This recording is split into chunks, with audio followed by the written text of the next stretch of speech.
All right, so I thought it was about time for an R2D2 video.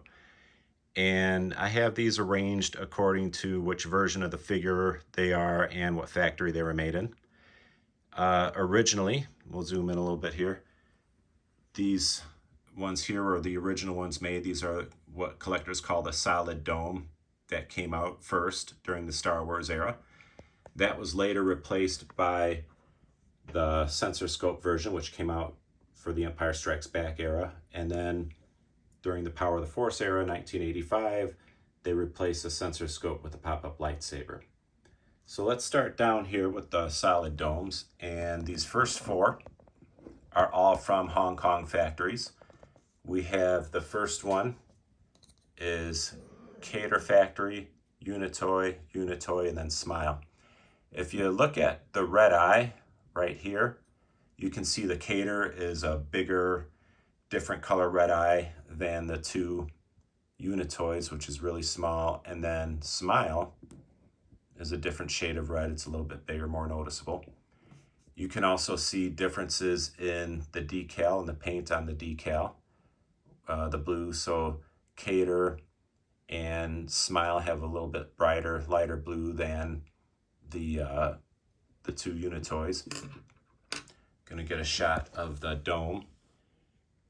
And if you can tell, the Cater on the left and the middle one there, which is Unitoy, and then the one on the right of these three is the Unitoy. The Unitoy one that's in the middle has a lighter blue paint on the dome than what the Unitoy on the right. So basically those are both Unitoy. You can see the difference in the paint color and the dome. The one on the right is dark blue. The one on the left is a lighter blue. Cater a little bit darker blue. And then Smile is a little bit on the lighter blue side. And a little bit differences on the paint on the side as well. So the Smile all the way to the right is a little bit lighter blue. I'm sorry, that's Taiwan. I'm going to get back to that one. Taiwan's a little bit lighter blue. But of these four, a little bit darker blue on this Unitoy than this one. Smile's a little bit darker blue. Cater's a little darker blue. So there's some cool variants in these. Let's move down. I showed you the fifth one. And this is Taiwan right here. That one is from my childhood, actually. You can see I got it wet. And it's almost got a greenish tint on the dome there, on the blue paint. The country of origin stamps on these are all a little bit different. Cater, I've mentioned this before. Go on variantvillain.com and you'll get a good idea of what factories your figures are made in. The Cater COO and country of origin stamp and date stamp goes pretty much all the way around the barrel. Smile and Unitoy are very similar, but the words are spaced out a little bit differently is all. Okay. And then Taiwan, it'll say Taiwan on there. It's kind of hard to tell. His leg is in the way, but the Taiwan is cool.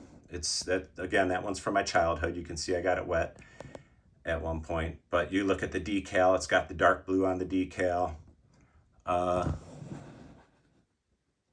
Little bit different paint on the red eye.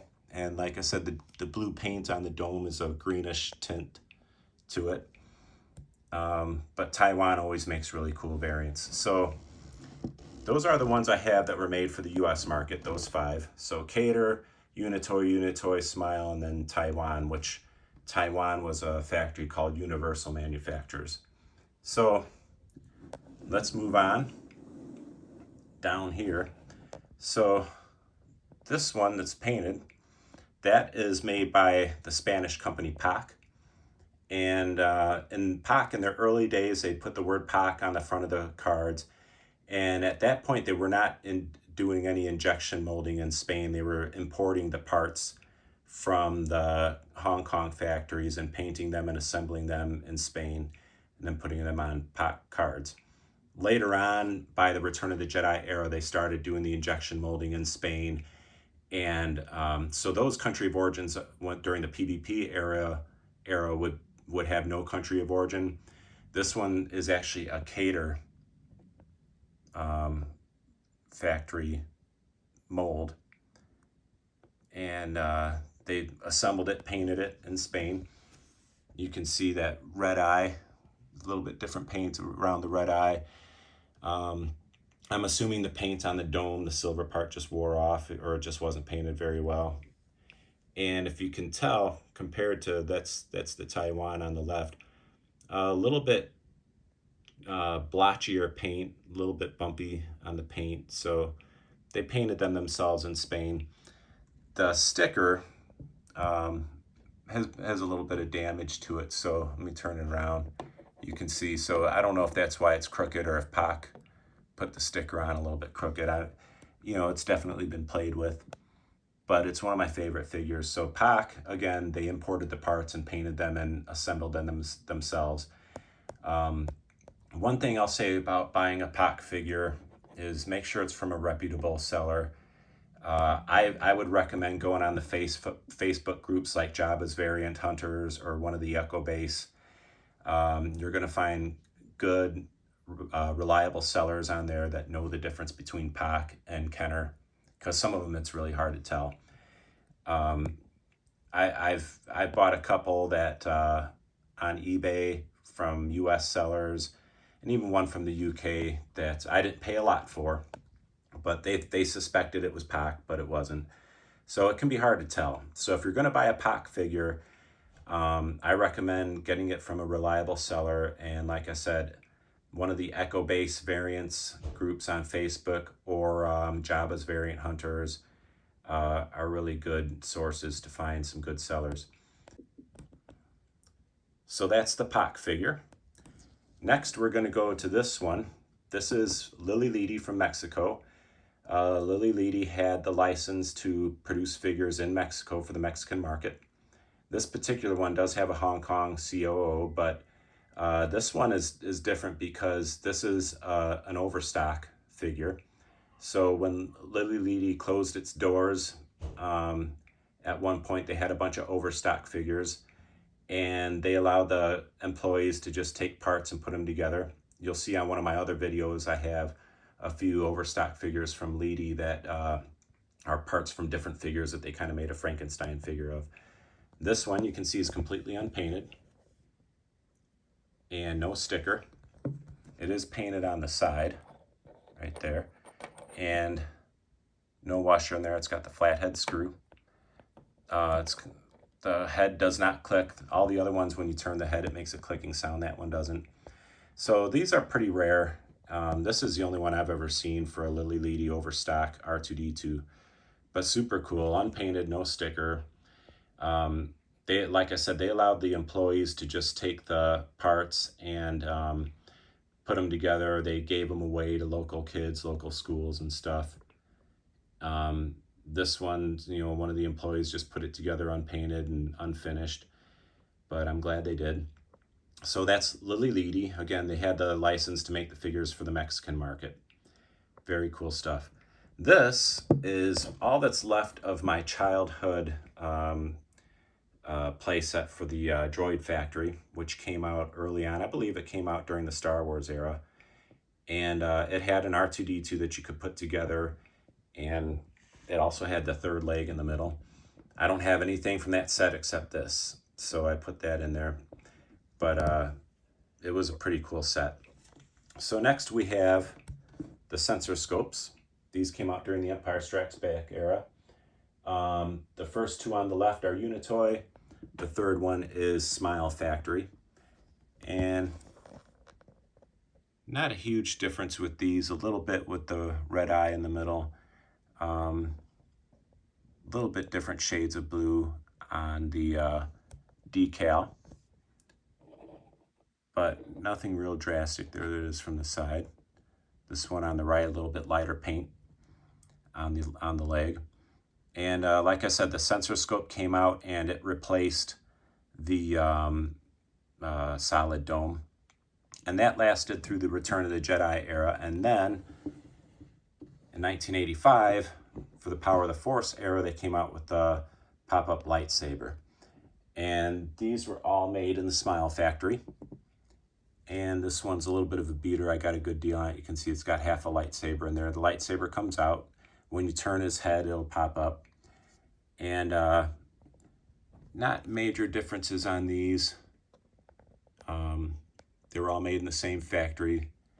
And one thing with these R2D2s, with all of them, you want to watch out for the reproduction stickers. With these, you'll have reproduction sabers too. These are all legit.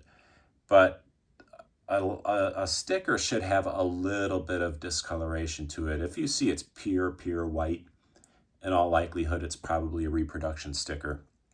I don't do repro stuff in my collection. I don't like it. I know some of them, you know, they make the reproduction items and they're honest about it and they tell you it's reproduction, but it always seems like they end up in the hands of a unscrupulous seller who passes it off as legit and rips somebody off. So I don't like reproduction stuff. Everything I have, to the best of my knowledge, is genuine. So that's the pop-up lightsaber, Power of the Force era, 1985. That one you'll pay up for, especially if they're in good condition, like the two on the right there. They can get pretty expensive. Last but not least, this one technically wasn't part of the 3 3/4 inch line, but I put it in here anyway. This is Takara, Japan. Takara had the license to make the figures for the Japanese market during the Empire, or during the Star Wars era. So this one's 1978. And you'll see different versions of this. Some of them say Takara on the back, some don't. This one doesn't. But they made their own little Star Wars logo. It's pretty cool. It also ended up being sold in Canada in some different packaging. But it was made in Japan for the Japanese market. That wind-up works. You wind him up and he moves a little bit. And that's a really cool one there. So Takara had the license to make figures, like I said, for Japan during the Star Wars era.